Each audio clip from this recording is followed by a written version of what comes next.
Olá, seja muito bem-vindo ao nosso PowerCast, o seu podcast de ativação, inspiração e capacitação. Aqui você aprende com testemunhos práticos, reais, verdadeiros, que fé e trabalho caminham juntos. Esse programa, ele te capacita, ele te avança, ele te prepara para poder viver em comunhão com o Senhor em tudo que você fizer. Hoje aqui do meu lado, o meu sempre companheiro, o meu ajudador aqui, o homem que escreve o Power Moment, Felipe Rodrigues. Muito obrigado, Renan. Muito obrigado. Hoje aqui estamos nessa edição especial desse PowerCast aqui, no meio da conferência do GKPN Eficiência, aqui em Belo Horizonte, 2025. E que conferência, hein, Felipe Rodrigues? Que conferência. Nós temos tendo o privilégio de colocar nessa mesa aqui pessoas extraordinárias, histórias extremamente impactantes, e algumas delas, inclusive em inglês, aí a gente está tentando arrumar cunhar ou legenda, mas a gente não pode perder esses testemunhos. E hoje, não diferente disso, trazemos alguém de peso e de longe. Estamos trazendo aqui o senhor Thiago Gama, da Melvinzios, lá do Piauí. A gente vai compartilhar uma história aí muito bacana, muito fantástica. Aí. Seja bem-vindo, Thiago. Ô, meu querido, prazer é meu. Que alegria estar aqui. Eu nunca pensei que estaria aqui, assisti sempre e fico feliz de ser convidado. Obrigado pelo carinho. É um privilégio. Só para quem não conhece, é o Thiago. Ele vai falar um pouquinho melhor dele aqui, mas só para fazer uma breve introdução, é ele que cuida lá, ele faz parte do projeto Aitos. Ele é um exportador, um produtor exportador de mel lá no sertão do Piauí. Tem toda uma diferença que a gente vai tentar trazer um pouquinho aqui do mel do Piauí, e ele participa desse projeto missionário também, ou seja, ele é empresário que apoia todo esse projeto missionário. A gente vai contar um pouquinho dessa história aqui. Tiagão, fala pra gente como que é a Melvinzios, o que ela posiciona, como é que é essa jornada lá no Piauí. Conta um pouquinho pra gente dessa história. A família Venz é uma família bastante importante na área da apicultura, né? E está na 6ª geração de apicultura já. Então tem um histórico bastante vasto sobre esse tema. E nos anos 70 eles foram incentivados aí ao Nordeste para fazer o cultivo profissional de abelha, de méis, né? E nos anos 74 eles foram até São Raimundo Nonato, não gostaram do local, voltaram no mesmo dia, ia de Kombi ainda. E depois voltaram, e depois em 76 fizeram realmente um processo de ficar lá em Picos, no Piauí, que já tinha uma certa estrutura, uma estrutura já de rodovia, energia constante, tinha o exército, parava por ali já, né, que já tinha ali, e fez com que a família introduzisse a apicultura profissional naquela região. Então, essa história toda, depois, nos anos 80, teve uma capa de revista Globo Rural com eles, né? Teve todo um histórico, e uma das coisas que eu acho que levou um desenvolvimento bem interessante ali para a região é porque eles nunca fecharam as portas para ensinar. Então, tudo que eles sabiam, eles ensinavam para as pessoas, os curiosos, as pessoas ali que queriam aprender. E hoje o Nordeste se tornou um dos ícones aí da produção de mel no Brasil e do mundo inteiro, né? E tem uma certa diferença aí, né, que até onde eu estudei um pouquinho aqui, não é qualquer mel, né? Uma coisa que a gente fica até intrigada, e acho que é até legal explicar um pouquinho disso aí, que a gente sabe que às vezes a logística ali no sertão é um pouco mais difícil, a estrada, às vezes locomover, chegar num grande porto ou chegar numa grande cidade é um pouco mais difícil, acaba que eleva os custos, né?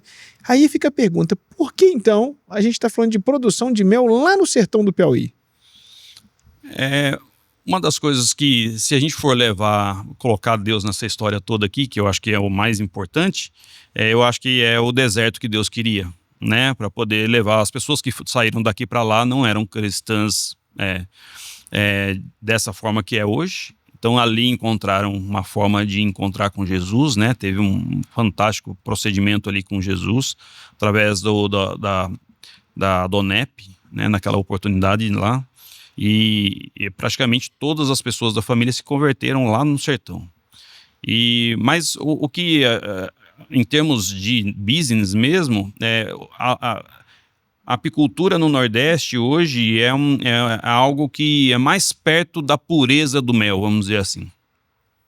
Então, nós temos aqui uma grande dificuldade no sul, sudeste, centro-oeste com relação à produção de mel, porque na sua grande maioria, ou na sua maioria, vamos dizer assim, ela enfrenta um problema muito grande com relação às qualidades, às especificações técnicas do produto.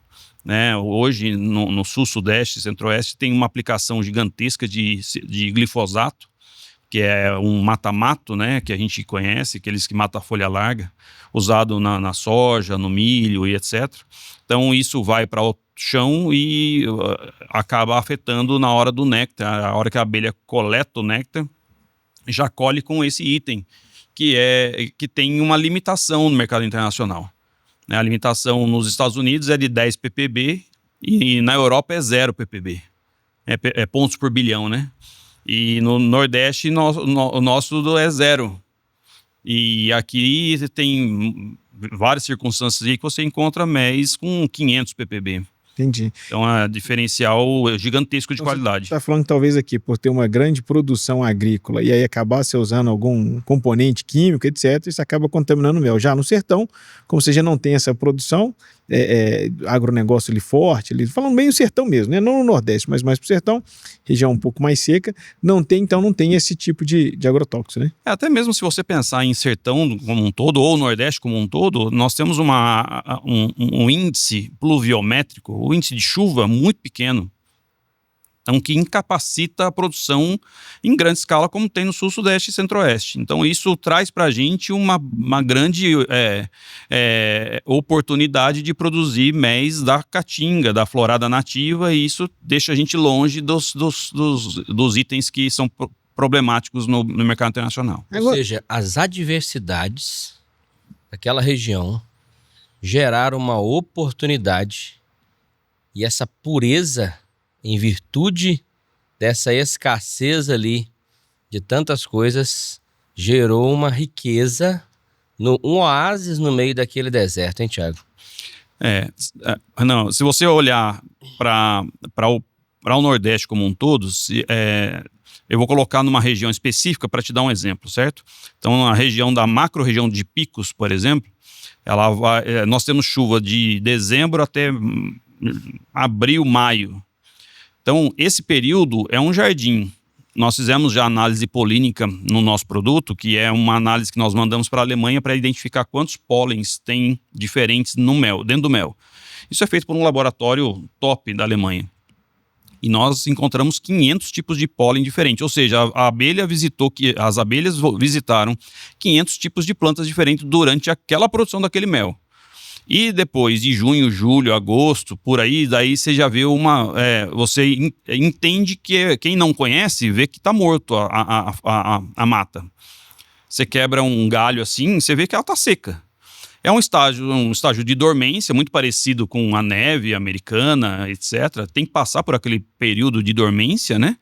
Mas que não tem condição de produzir mel naquela região. As abelhas vão embora das caixas se você não cuidar. Então, é algo divino, maravilhoso, assim, não tem explicação, não tem ser humano que explique algo que não fala assim, é Deus nessa história todinha. E é engraçado, Felipe, que eu tive a oportunidade de estar em Picos, estar numa missão da Central lá, e é uma região que não é árida somente do ponto de vista de escassez de chuva, mas há também uma aridez espiritual ali, né? Quando a Central escolhe aquela região para poder plantar a igreja e fazer missões, não à toa, porque aquela região foi dada no censo como a região com menor índice de alcance do evangelho no Brasil. Uma das regiões menos evangelizadas do Brasil. E aí você traz um testemunho que as pessoas da família foram impactadas ali. E a Central vai para lá. E aí eu queria entender como que nasce essa parceria de produção de mel com evangelização e como que isso tem frutificado o sertão do Piauí. Uma das coisas que mais me impactaram durante esses anos todos, tenho bastante anos de evangelho, mas uma das maiores coisas que me impactaram foi esses impactos no sertão. né? Eu sou fruto de um impacto desse, né, na central. E durante esse processo dos impactos, né, dos amarelinhos, daquelas coisas todas, houve uma demanda, né, do Pastor Inar para a gente de receber um grupo de empresários lá para que eles, Deus colocou no coração deles o desejo de fazer algo pelo sertão. E nessa oportunidade nós recebemos os empresários lá, foi em 2019, e nós percorremos as áreas ali naquela região para demonstrar algumas capacidades que podíamos fazer. E um dos projetos que foi apresentado foi o de mel de abelhas, eu que apresentei para eles, esse projeto para que a gente pudesse fomentar a renda das pessoas e levar o evangelho ao mesmo tempo. E isso nasceu o Sertão do Bem. A ITUS foi criada nesse processo e nós criamos o projeto Sertão do Bem, onde nós levamos a capacidade técnica, né? Nós capacitamos as pessoas a serem produtores profissionais e nós, através de um processo de empresariado, levantamento de recursos, nós compramos todos os produtos que é necessário, insumos, EPIs, etc. E nós entregamos 5 colmeias para duplas, cada dupla recebe 5 colmeias e todos os EPIs para que eles possam produzir mel. Então nós ensinamos, levamos também a capacidade técnica constante, frequente, né? Nós colocamos professores, depois fazemos manutenção do ensinamento e esses produtores hoje capacitados produzem mel dentro de um lugar inóspito que é dentro desse período chuvoso, que é maravilhoso. Essa última safra foi riquíssima, poderosíssima. Eles conseguiram tirar mais de 20 toneladas de mel. Uau. Agora me conta aí, Thiago, nós estamos falando desse público. Quem que é esse público? Quem são as pessoas que são assistidas? É o pessoal que está ali na cidade, na região de Picos? Conta um pouquinho para quem não está muito familiarizado com a região de Picos. Como é que é essa dinâmica? Né? A gente sabe que é uma cidade relativamente grande ali, mas como é que é os arredores e quem que é o público-alvo que vocês estão alcançando?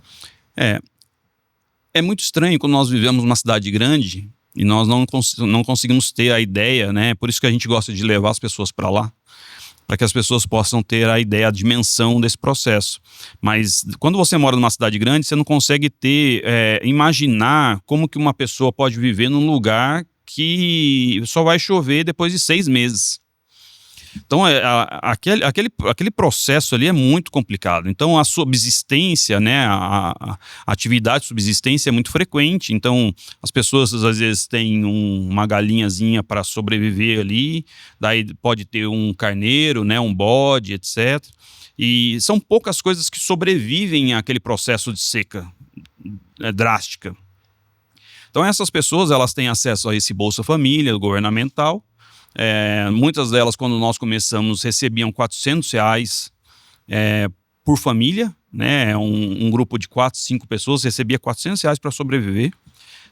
Em grandes partes, quase na sua maioria, tinha que a cada 15, 20, 30 dias comprar uma carga de caminhão-pipa de água para poder tomar água, porque também a água lá não tem água disponível nos poços. Grandes partes dos poços de Massapê, do Piauí, daquela região, são águas salobras, né, águas salgadas. Então, assim, é uma adversidade tremenda.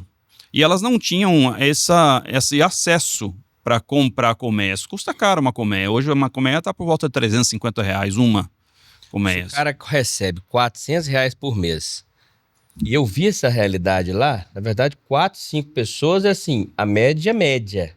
Porque você chega, às vezes, se tiver um aposentado na família, você tem ali, são 8, 10 pessoas que sobrevivem daquela aposentadoria. Então você chega numa situação dessa. E onde é que você falar que ele tem que comprar qualquer coisa ou investir em qualquer coisa, isso aí, assim, tá fora da realidade dele, né? E assim, se você imaginar que você está aqui em Belo Horizonte, mas uma pessoa passa uma fome, por exemplo, ela com uma grande probabilidade vai conseguir num sacolão alguma coisa para comer, às vezes até mesmo na mais drástica situação, o cara consegue pegar até as frutas do chão de uma feira livre, né? Alguma coisa para comer, para se alimentar. Não tem isso lá, certo? Então tem gente que mora aqui, um grupo de pessoas e vai morar outro grupo de pessoas a cada 2 quilômetros, entendeu? E o que em volta só tem areia, não tem nada. Então, a necessidade de levar esse projeto para lá foi exatamente de tentar levar uma renda extra com um pouco mais de pujança para as pessoas, para que elas pudessem ter, aliado a um ensinamento financeiro, uma organização melhor, né? Uma capacidade melhor de sobrevivência, uma moto para transitar, que aquilo lá é areião difícil, ou às vezes mesmo o reboco de uma casa, porque a maior parte é de pau a pique. Situações assim, nós temos hoje testemunhos de pessoas que levam os filhos, que está levando o filho a estudar na cidade hoje, porque ele tem uma renda extra. A partir do projeto do Mel. Isso. Tiago, e essas pessoas, qual que é o nível de renda que elas têm conseguido alcançar? De quanto a quanto? Quando esse projeto começa, vocês levam lá 5 caixas. Nós tivemos, eu estava outro dia conversando com uma Sara, que é a CEO da Itos hoje. Ele falou que já tem gente lá com mais de 20 caixas, alguns com 30 caixas, a partir dessas 5 que vocês colocaram lá, né? Qual que é o nível de renda que essas pessoas têm alcançado hoje? Olha, nós temos situações onde as pessoas se apaixonam por aquilo e vê aquilo como uma fonte de renda maravilhosa, certo? Então, duplas que receberam 5 colmeias hoje tem 60. Uau! Porque eles viram que aquilo era muito importante para eles e podia trazer uma renda extra maravilhosa. Nós tivemos agora, nessa última extração, nesse último momento de safra, uma família que tirou 10 mil reais. Uau! Recebeu um cheque, uma transferência de 10 mil reais pelos meses que eles produziram. Dinheiro que eles nunca viram. Então, assim, se você olhar para isso, você fala assim, cara, nós estamos fazendo a diferença na vida das pessoas. Mas o que é mais bonito de tudo isso é de ver as pessoas... a história do evangelismo mais delicado, né? Porque não adianta nada você falar assim, olha, Jesus está aqui, ele te ama, e o cara tá morrendo de fome, entendeu? Não tem evangelho que entra, né? Nossa, cara. Então, assim, o que nós estamos aliando todas as coisas da seguinte forma. Nós entregamos uma capacidade de produção, eles produzem, nós compramos a preço de mercado e, ao mesmo tempo, nós falamos de Jesus para eles. Nós temos na região lá, cara, eu não sei o número certinho, né? O Igor e a Bruna poderiam falar isso com muita exatidão, mas mais de 50 células dispostas na região do Sertão do Bem. Uau. Então, assim, Jesus está sendo divulgado, cara, de uma melhor maneira Células que possível. têm nascido a partir desse processo produtivo do Mel. E do projeto Sertão Uau. do Bem. E aí fica fácil também da pessoa entender o amor de Cristo, né? Se chegar a pessoa e falar assim, Jesus te ama e tal, fala, beleza, Jesus te ama, eu tô aqui no sertão, tô passando fome, tô passando a miséria e tal. Você tá falando que me ama, eu acredito, mas não tô vendo isso aqui na prática. Agora, quando você vira e fala assim, peraí, eu vou te ajudar, eu vou te dar uma colmeia, eu vou te ensinar, eu vou te treinar e tal. Aí a pessoa já pergunta, mas por que você tá fazendo isso? Muitos deles perguntam se não é político, eu tenho que votar em quem? É mesmo? É verdade. Porque você não exige uma contrapartida dele por aquelas 5 colmeias, aquele EPI, aquele start que é colocado, ele não tem que pagar nada por isso. Não, né? até mesmo nem é obrigatório participar da célula. Mas, assim, o amor de Deus contagia as pessoas, que as pessoas falam, não, eu quero esse Jesus que você tá pregando através de uma colmeia. Tá entendendo? Cara, é o business as mission puro e simples. Né? Você tá fazendo através do seu negócio, empregando o evangelho para as pessoas e levando Jesus para eles uma esperança. E, cara, o que você tem uma ideia, né? O pastor Paulo teve agora lá, ficou impressionado com a quantidade de pessoas que falou assim, eu tentei me matar. O índice de suicídio é gigantesco naquela região. Porque, cara, sem esperança nenhuma, o cara não sabe o que vai fazer. Tem situações lá, até de pessoas muito próximas da gente lá, que o cara foi retirado da corda. Hoje o cara é líder de célula, cara. Uau. Então, assim, talvez se a gente morresse agora, valeu a pena, entendeu? cada segundo gasto naquela história. E Thiago, me conta um negócio, porque assim, isso mapeia um pouco, permeia a dúvida de muita gente, assim, tá bom, o cidadão tá lá numa situação difícil, etc, tal, você vai dar uma caixa de mel, mas ele vai conseguir produzir, ou seja, ele vai ter terreno para poder fazer isso? Explica a diferença, né, a característica do mel, porque a abelha não tem cerca, né? O que a gente consegue identificar lá é o seguinte, a maior parte das pessoas, elas têm um pedacinho de terra. Então, ou ela coloca no quintal de casa, ou ela coloca em algum lugar que alguém empresta, ou até mesmo, não sei se está existindo isso ou não, isso acontece na produção profissional, mas na questão da abelha fixa, pode acontecer um arrendamento daquela terra, o cara dá um pedacinho da produção para ele. Eu não sei se isso acontece no Sertão do Bem, eu não tenho certeza.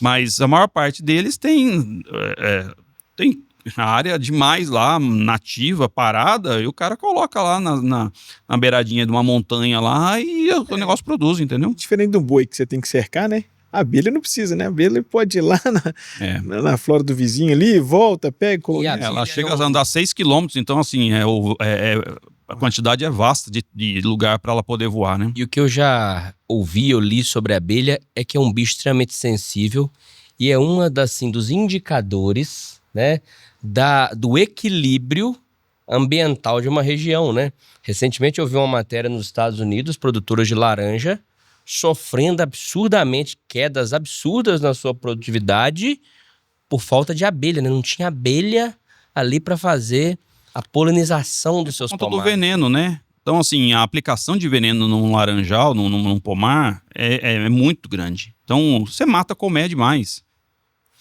Mata abelha demais. Então, assim, o mundo está ficando cada dia mais difícil por conta desse índice gigantesco de necessidade de produção versus a como produzir, né?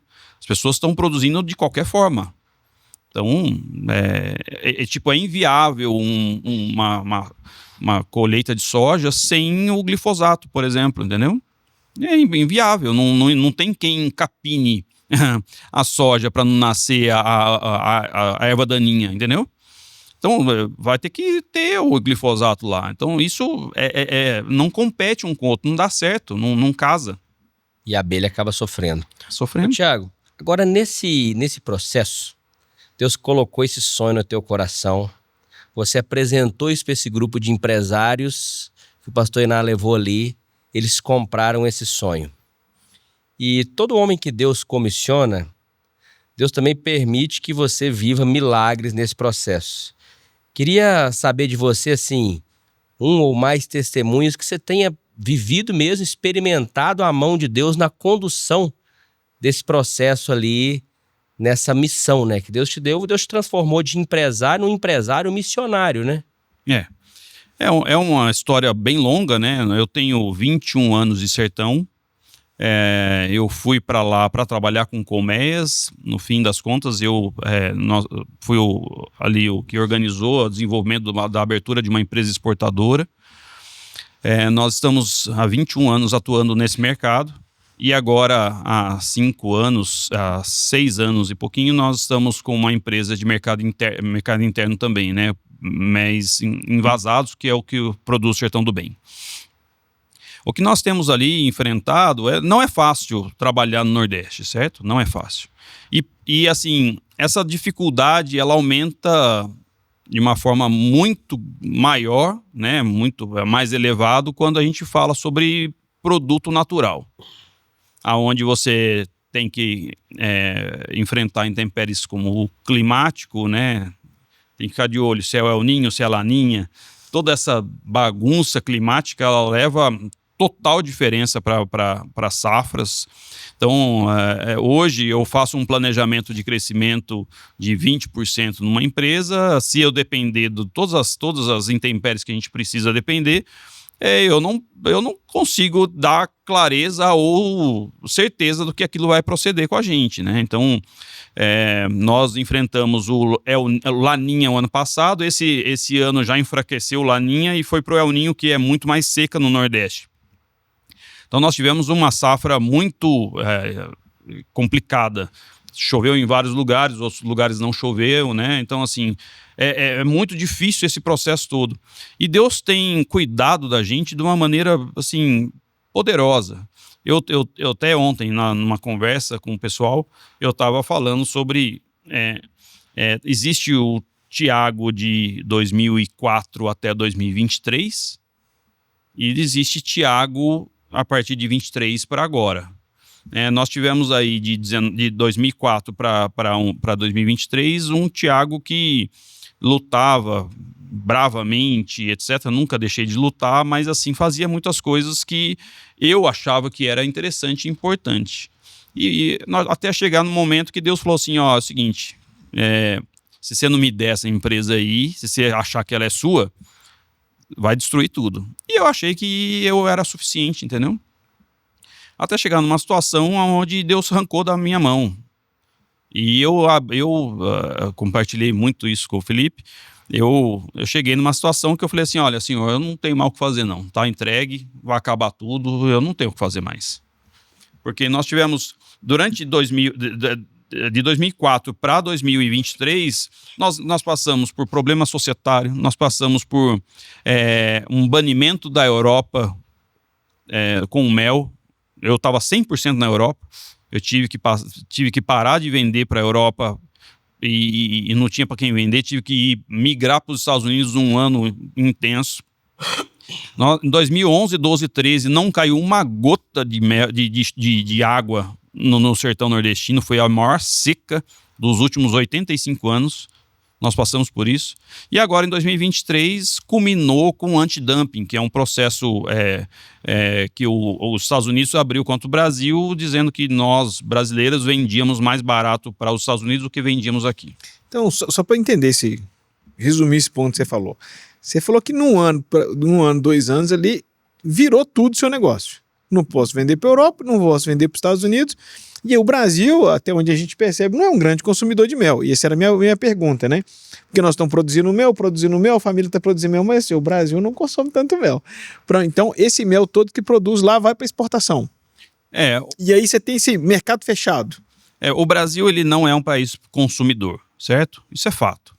Então, nós consumimos mel quando estamos doentes. Eu tô um pouquinho fora dessa história, que eu gosto, mas e aprendi a gostar, mas assim, minha família, assim, né, porque meus meninos também comem mel o dia inteiro, mas a maior parte, né, 90% ou 95% da população brasileira come mel quando tá doente, gripado. Pra adoçar o chá, para poder parar a tosse, né? Faz um melado lá para poder ver se desentope os negócios, tal. Então, esse processo leva o Brasil longe de um país consumidor. E quem consome mel com força é os Estados Unidos e a Europa. Simples assim. Tem várias situações lá que levam esse processo para esse consumo alto, como a falta do açúcar, né? Não tem açúcar de cana lá, açúcar de beterraba. E cultura também, né? E outra coisa, se você olhar um produto escrito mel na embalagem, um iogurte, você vai na prateleira lá, você pode olhar, não tem mel lá. No Brasil. Você vai olhar lá, tá escrito assim, produto, a base, tal, com sabor de mel. Foi permitido isso no Brasil, uma sacanagem danada. Mas, fazer o quê? Na Europa, quando o cara coloca mel lá, por pesquisas que fala que 30%, vende 30% mais quando coloca mel lá, só por estar uma palavra. Então, ele tem que comprovar que o mel está dentro do produto. Aqui não precisa. Então, o Brasil está longe da história do consumo. Então, o que sobra é que nós somos um país produtor. E o país produtor tem que exportar. Nós exportamos muito mel para os Estados Unidos e Europa. Então, desse processo todo, nós fizemos essa empresa de 2004 para cá. E em 2023 foi tirado da nossa mão, houve esse processo todo. Os Estados Unidos parou de comprar completamente, que é o maior comprador nosso. Parou de comprar completamente e eu faturei nada, praticamente em 2023, aonde levou a gente a uma ruptura. A gente parou, a gente quebrou praticamente. Uau, você imagina... Meu irmão, você imagina um ano, não é um ano prejuízo, um ano é sem faturamento. Sem faturamento. Que desafio. E isso fez com que eu... Não sei, na verdade, assim, eu acho que Deus arrancou isso da minha mão de uma forma meio que igual criança, já viu? Uma criança que não é para chupar um pirulito e a gente, pai da criança, arranca, não é para agora. Foi isso que Deus fez comigo.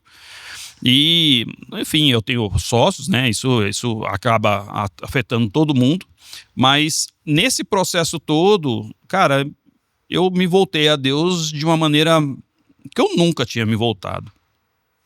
É muito recente isso, eu tenho tantos anos de crente, mas infelizmente Deus falou assim, ó, eu quero você, eu quero o seu coração, eu não quero que a empresa seja o primeiro lugar do seu coração, eu quero que eu seja, eu quero que você dependa de mim, eu quero que toda essa dependência você venha falar para as pessoas que as pessoas têm que acreditar no Deus que ela serve, que as pessoas têm que entender que o negócio dela é para evangelizar, não é para ficar rico, não é para colocar dinheiro no bolso. Então, todas essas coisas assim, elas foram tocando no meu coração de uma maneira poderosa e até chegar à situação de que Deus fez milagre.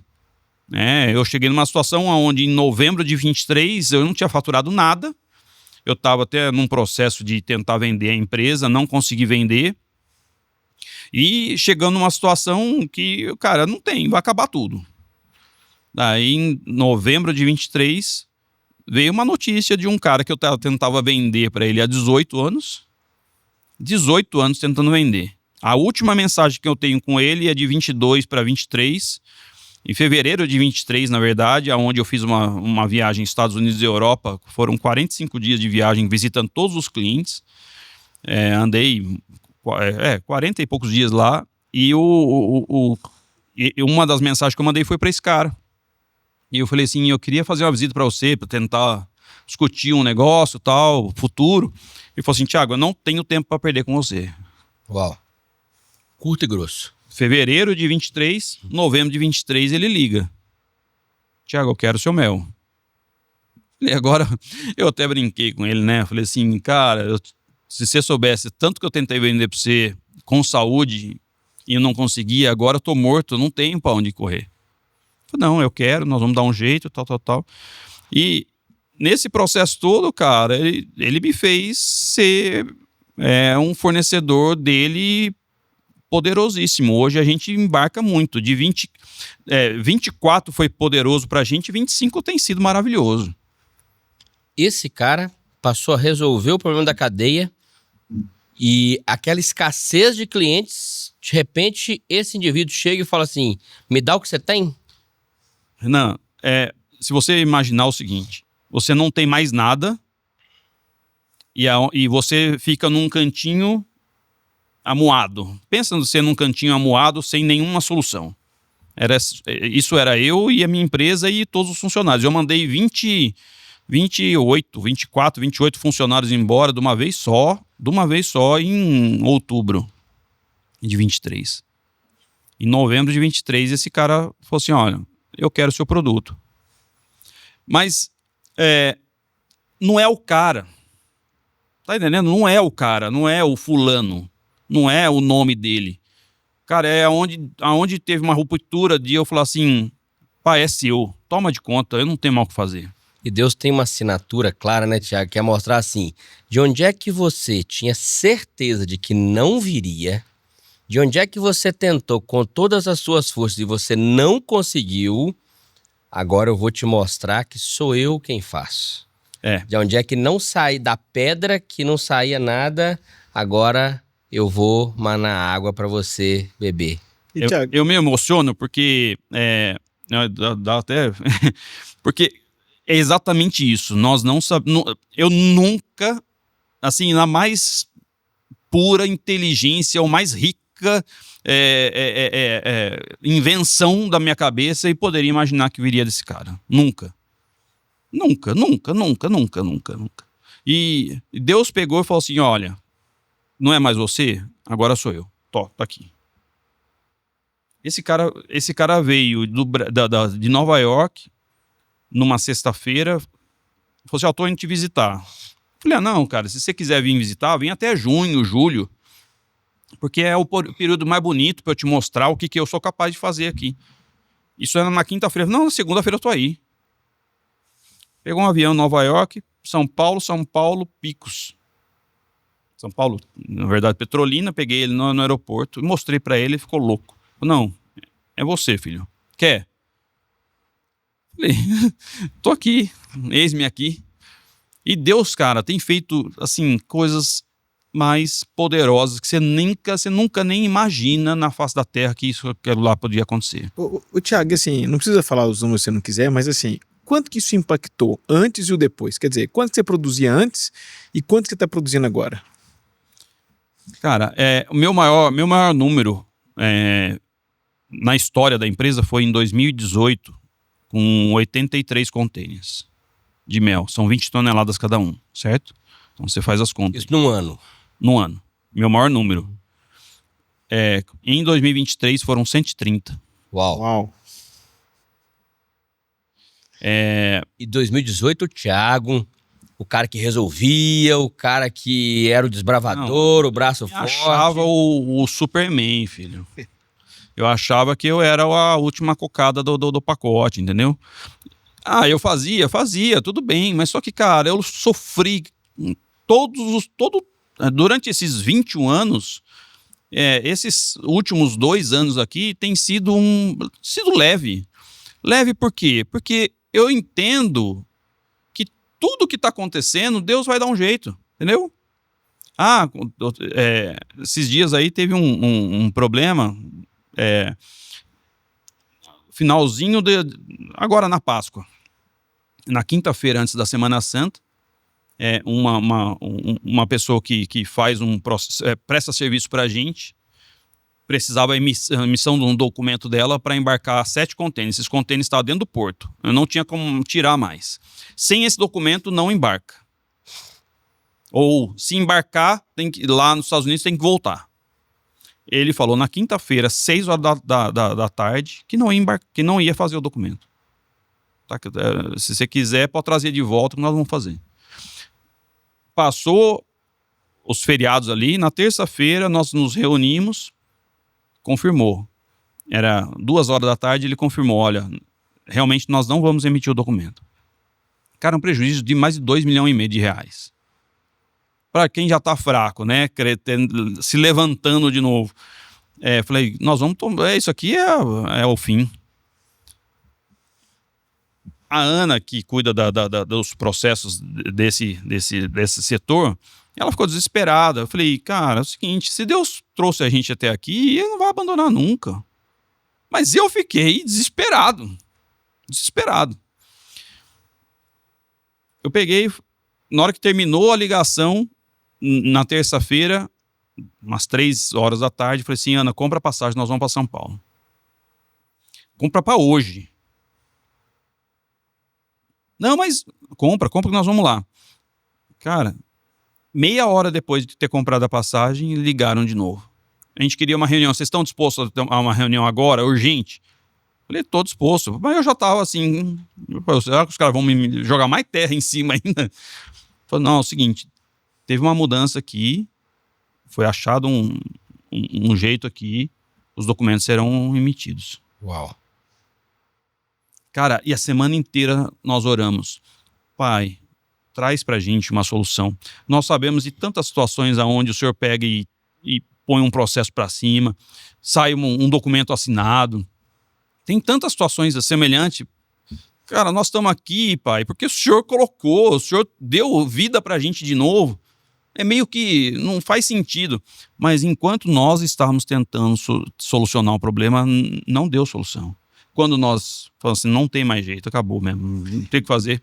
Cara, Deus pegou numa ligação, falou assim, não, nós vamos... A hora que da reunião, pipocou todos os 7 documentos que precisavam, matou a história. E o mel foi embarcado. Tiagão, conta pra gente o seguinte, o que o Thiago de 25 aconselharia pro Thiago de 23? Porque nesse podcast aqui, muita gente vai estar assistindo, tá sendo moído. Não tá vendo solução, não tá vendo esperança, não tá achando nada, tá na força do braço. Então, o que você falaria pro Thiago de 23 que vai servir para muita gente aqui entender o que foi essa virada de chave? Como é que você conseguiu fazer essa virada? Como é que você conseguiu entregar isso para Deus? Felipe, uma das coisas que eu mais penso, isso foi dito para mim há muitos anos atrás, que eu seria uma ferramenta afiada. O que eu levo para isso? Meu pensamento é o seguinte, meu coração nunca se desviou do Senhor, certo? Mesmo passando todas as piores situações que você imaginar, eu nunca falei assim, Deus não é bom, não quero mais ele, nunca passei por isso. Então eu entendi que o Senhor sempre estava me mastigando como a gente mastiga um chiclete, para a gente tomar uma forma, ou se a gente, vamos levar para a imagem mais do crente aqui, da história do vaso sendo quebrado para fazer de novo. Todo tempo Deus mastigou a gente e tem mastigado a gente, e tem destruído a gente para a gente fazer de novo. O Tiago, antes de 23, era um Tiago que acreditava no Senhor, mas falou, não, nesse pedacinho não toca, não, deixa que eu cuido, o Senhor cuida daí, eu cuido daqui. Era uma sociedade mal feita, porque nessa parte o Senhor pode tocar, nessa parte eu cuido. E eu passei a entender, e Deus levou ao meu entendimento, de que, cara, não tem que ter divisão. Nós ouvimos todos esses dias aqui, né? Não tem uma divisão onde fala assim, isso aqui é teu, isso aqui é meu. Não existe isso, é dele. É dele.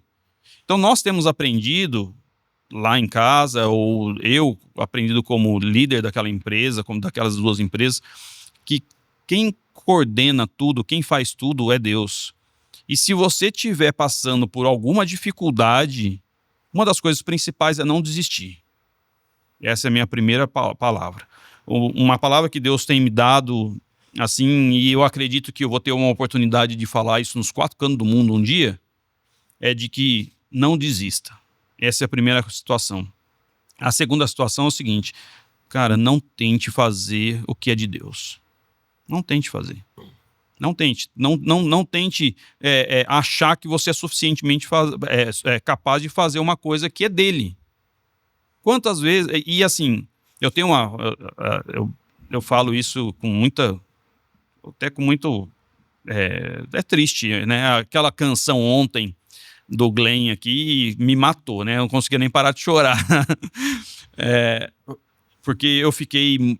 durante todo esse período... até 23 ali, eu fiquei muito longe da minha família para trabalhar. Então, esse processo todo é muito ruim. Eu coloquei, Felipe, maior que essa TV aqui, uma imagem, né, uma foto, a Ana, meus 2 meninos, o Enzo e o Boaz, olhando para trás, que eles tiraram numa sessão de fotos. Que me convidaram para ir, eu não fui. Que você estava trabalhando. Eu estava trabalhando. E eu coloquei na sala da minha casa. Que toda vez que eu olho para aquilo lá, eu lembro, cara, que importância que teve eu fazer tudo isso aqui, sendo que eu não estava junto da minha família. Então, uma das coisas principais, assim, e se eu tivesse entendido, até voltando um pouquinho, se eu tivesse entendido o que o Tiago entende hoje de 23, 24, 25, se eu tivesse entendido isso, eu nunca tinha deixado minha família longe como eu deixei. Os meninos cresceram sem mim e etc. Eu estava junto ali, mas era um pai ausente. Que idade tem seus filhos, Thiago? Hoje tem 21, são gêmeos. Um está na Argentina e o outro está em Campinas. Mas nós temos um relacionamento maravilhoso, mas muita coisa eu não vi crescer, não vi... Sabe? Umas coisas assim que a gente entende que a família... tem que fazer parte do processo, e a gente tem aprendido isso aqui todos esses dias, né? Uau. Thiago, diante de tudo que Deus tem te moldado, né? Você foi tocando, Deus te moeu, quebrou o vaso e tá reconstruindo a partir, fez desse vaso um barro de novo e tá reconstruindo. Compartilha com quem nos assiste hoje. Qual que é a mensagem que você deixa para o empresário, pro empreendedor, para o profissional que está também nas suas lutas, nos seus desafios diários, qual que é a mensagem que você deixa para essa pessoa hoje, Thiago? Eu gosto muito de uma palavra que na Bíblia, né? Eu não sei se é grego, se é árabe, sei lá qual é a palavra, mas é que marcou meu coração numa pregação que falava que era o tameon. É aquele momento onde Deus te manda para dentro do quarto e você tem um relacionamento com Ele sozinho ali. É uma das coisas principais que deve se fazer. Não exatamente um quarto, mas um banheiro, um lugar que você chora diante dele, um quarto de guerra, algo que te faz ter um relacionamento com Deus mais profundo e mais pessoal. Essa situação, ela pode resolver qualquer problema. Qualquer problema. Pode ser um problema judicial, pode ser um problema de mercado, pode ser um problema com fornecedor, pode ser qualquer coisa. O Senhor pode resolver isso, e uma das maiores coisas que nós temos é tentar nós mesmos dar jeito em tudo. O nosso jeito não é o jeito do Senhor. É simples assim. Isso eu tenho aprendido todos os dias. Todos os dias eu continuo passando por problemas, os problemas ficaram extremamente mais leves. Por quê? Porque eu entendi que é Ele que toma de conta. É Ele. Cara, eu poderia falar milagres aqui. Na fábrica, as meninas dizem que... o pessoal diz lá que tem um setor de milagres lá dentro, sabe? Porque, cara, vai dar problema. Aí vem uma solução que nunca imaginou que ia dar. Que ia ser a situação que trouxesse a solução para aquilo. E daí todo mundo fala que o setor de problema lá eu acho que talvez que mais trabalha, né? O setor de milagres é o que mais trabalha naquela região. Mas nós temos aprendido, nós temos um Power Moment lá, né? As pessoas são ministradas. A gente tem tentado cada dia mais mostrar que aquela solução, que aquele problema, a união daquelas duas coisas, a solução com o problema, não foi o Thiago que fez, não foi a Ana que fez, não foi os líderes que fizeram, foi Deus que fez. Então, nós tivemos uma mudança radical em todos os processos da empresa, nós tivemos uma capacidade gigantesca de mostrar que o Senhor é quem lida com tudo isso. Então é isso, uma das principais situações que eu deixo para as pessoas. E isso é muito forte, você está falando, né? Porque assim, como é que Deus é completo em tudo que Ele faz? Ele não está transformando só vidas lá no sertão, sendo impactadas. Mas Ele começa a transformar quando a gente se coloca à disposição dEle, a gente é o primeiro a ser transformado. Então, quer dizer, vendo essa jornada, você vê Deus criando permitindo uma situação difícil, para que você se busque a Ele, se alcance a Ele, fala, Deus, espera aí. Deus falou, Thiagão, precisa de algumas coisas ser moldadas aqui. Nós vamos mexer, eu vou dar apoio, eu vou ancorar. Como que o seu time é influenciado na hora que você toma um posicionamento? Né? O time já falou, tem um setor de milagres, tem umas certas coisas aqui que não é natural, não acontece. Eu já vi, o anjo já despacha do céu a demanda aqui. Então, você passa por toda essa transformação, além disso, ou seja, o produto, ou seja, o público ali que você está alcançando também é transformado. Então, como Deus, Ele é um Deus de milagres e Ele vai sustentando, Ele vai apoiando. Quando a gente toma uma coisa que você falou muito interessante, quando a gente toma esse posicionamento de entregar isso para Ele.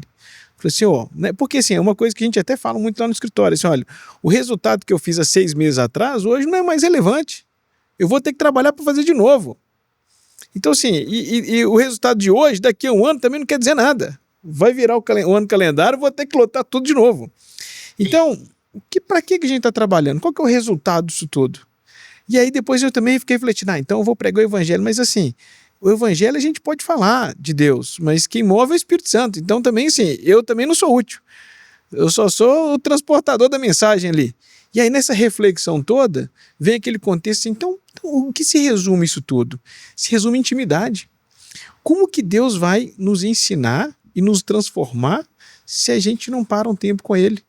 Né? Da mesma forma, você vai ter um trainee lá na sua equipe. Opa, vou treinar uma pessoa nova. O que você vai fazer? Vamos fazer um Thiago Júnior. Eu vou, vem cá, vou treinar aqui agora para você ser meu assistente. O que você vai fazer? Andar com ele. Meu irmão, vem, anda comigo. Participa da reunião comigo. Vem junto comigo, vamos trabalhar junto. E muitas vezes Deus quer fazer o que com a gente? Anda junto comigo. Vem cá, deixa eu conduzir, me acompanha que eu vou te explicar como é que vai ser feita as coisas, né?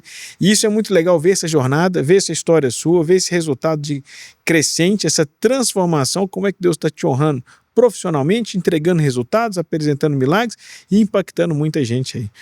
Fico muito feliz aí com essa jornada. E agora, fazendo essa análise, olhando para trás, todos esses aprendizados, o que mais mudou, Thiago?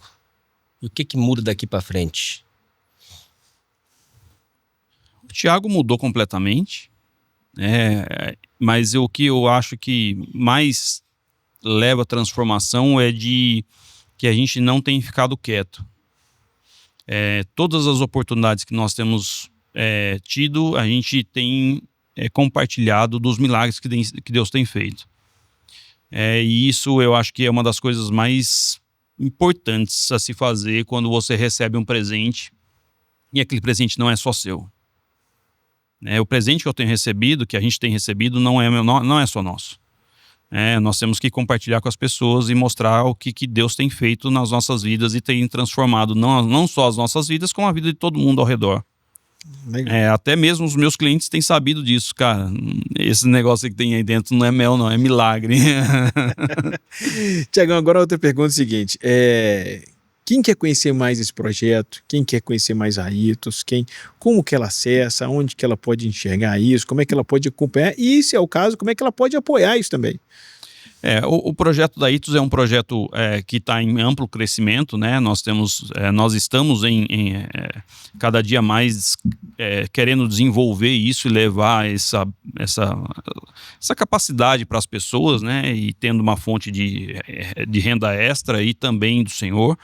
E uma das coisas que nós mais precisamos é de pessoas que têm interesse de ou ser ajudante recorrente, né, na questão da ajudante, você fala financeiramente recorrente ali, né, e pode procurar a Itos, né, tem a página da Itos, ou mesmo procurar as pessoas aqui da Central, que o Massara é uma das pessoas principais aí que pode ser procurada para poder apoiar a gente lá. A gente vai deixar aqui no comentário fixado aqui os contatos da Itos, caso você queira fazer parte disso aí. Você tem os big numbers assim do Itos? Você sabe quantas pessoas a gente alcança hoje, o projeto? Os números, eles mudam com muita frequência, né? Eu não tenho esses números com exatidão, mas nós temos nós começamos com 10 famílias, 10 duplas apoiadas. Hoje, se não me falha a memória, a gente chega a 1.200 pessoas, se não me engano. Uau. São 600 duplas, então. Isso diretamente, né? Daí, indiretamente, a gente pode multiplicar isso aí talvez por 5, porque são muitas pessoas que são beneficiadas com isso. 6.000 pessoas. E é interessante que, além do projeto, onde nós temos diretamente o apoio, né? O mercado regional, ele se propaga também, porque lá já tem um cara que produz colmeias para vender para esses caras que querem crescer mais, e etc, né? O movimento é gigantesco. Esse pessoal faz uma compra, né? Esse pessoal num supermercado, esse pessoal vai ter uma estrutura, você começa a movimentar toda uma economia. Uma região. O fato é, o que você que nos assiste precisa entender aqui? Quando você se posiciona naquilo que Deus está te chamando, quando você permite que o seu coração seja um coração ensinável, Deus vai transformar não só a sua vida, mas Deus vai transformar todo o entorno. E no caso do Thiago aqui, Deus está transformando não só o entorno dele, mas toda uma região, a partir de um coração que se volta para o Senhor e se permite ser guiado, ser moldado, ser reconstruído. Muitas vezes, nós estamos pautando as nossas decisões, nós estamos pautando os nossos alinhamentos, os nossos posicionamentos pelo nosso orgulho, a nossa vaidade, a nossa autossuficiência. E às vezes Deus vai precisar te quebrar, às vezes Deus vai precisar te refazer. Nesse momento, não apresente resistência. Você acabou de ouvir um testemunho de um homem que, quando se permite ser trabalhado por Deus, ele não só vive milagres, como toda uma região passa a entender que há um Deus de milagre, que muda a sorte, que muda o destino. Vidas são transformadas. É isso mesmo. E agora a gente está caminhando para o final desse episódio, que pode se chamar talvez milagres, né? Um episódio de milagres. E aí, Thiagão, agora eu quero te perguntar o seguinte: qual que é seu hobby? O que você gosta de fazer nas horas livres? Não adianta você falar que você gosta de comer mel, Não. Mas o que você gosta de fazer no seu tempo livre? Cara, eu sou apaixonado por culinária. Então, dar a oportunidade das pessoas comer minha comida, acho que talvez seja uma das coisas que eu mais tenho prazer em fazer, né? Não me importo em comer, eu importo em ver o sorriso das pessoas comendo um negócio gostoso, já me agrada. Eu já pode falar que eu já provei uma picanha aí, meu irmão. Foi top, hein? Eu não posso dizer isso não, viu? Mas- Só vou confirmar se eu experimentar, tá? Eu Já tá convidado, né? Tá convidado. já comi uma Sou picanha. muito bom em pizza, eu faço boas comidas. Que bom. Tiagão, agora deixando aqui para o nosso pessoal uma dica, uma recomendação de um livro que te impactou, que você queria compartilhar. Pode ser cristão ou não, mas que você acha que foi relevante aí na sua história. Você sabe que eu estou mudando alguns hábitos, né? Eu li recentemente aquele livro, agora eu não lembro o nome certinho, mas é questão de hábitos, né? Mudança de hábitos, alguma coisa assim. E ele mexeu comigo, né? Mas o que eu fiz foi uma mudança de hábito realmente. Atos Atômicos? Isso, esse mesmo.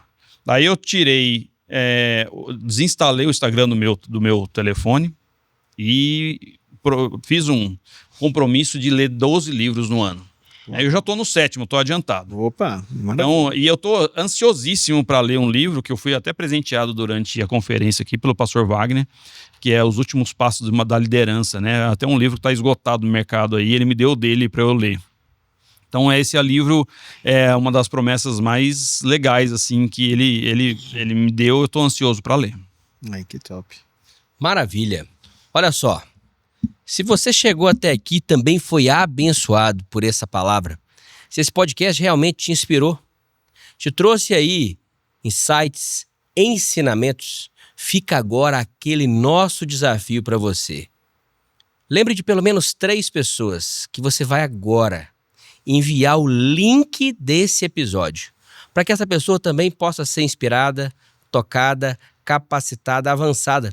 Porque quantas pessoas, muitas vezes na adversidade, estão entregando os pontos, quando na verdade aquele momento é o momento de viver milagres, de experimentar o sobrenatural de Deus. Então seja instrumento na vida dessa pessoa agora, compartilha com ela e não deixe agora mesmo de dar o like, de se inscrever nesse canal, porque muito mais Deus tem para nós aqui. Tiago, muito obrigado pela sua participação, a sua disponibilidade de tirar um espaço aqui no meio dessa conferência assim tão extraordinária para estar aqui conosco, compartilhando essa história, pela sua coragem, a sua ousadia de abrir o coração aqui conosco, de apresentar mesmo, a gente vê mesmo um coração transformado, um coração humilde quando ele tem coragem de abrir mesmo, de mostrar toda a realidade. Porque é muito bonito falar que é um projeto maravilhoso, mas é de muita ousadia essa atitude de contar tudo que Deus tem feito e como tem acontecido. Deus te abençoe muito, que seja uma jornada cada dia mais extraordinária. E eu tenho certeza que Deus ainda tem muito mais por fazer. Isso está só começando. Ô, querido, obrigado de coração, obrigado mesmo, é uma honra para a gente estar aqui, para mim estar aqui. E eu fico feliz aí de estar divulgando e de estar começando quem sabe é o começo dessa história de compartilhar com as pessoas para que as pessoas nunca desistam. É isso aí. Muito obrigado, pessoal. Um grande abraço para você e não se esquece de acompanhar mais vídeos aqui. Se inscreve, curte, compartilha e te encontro aí no próximo episódio. Até a próxima!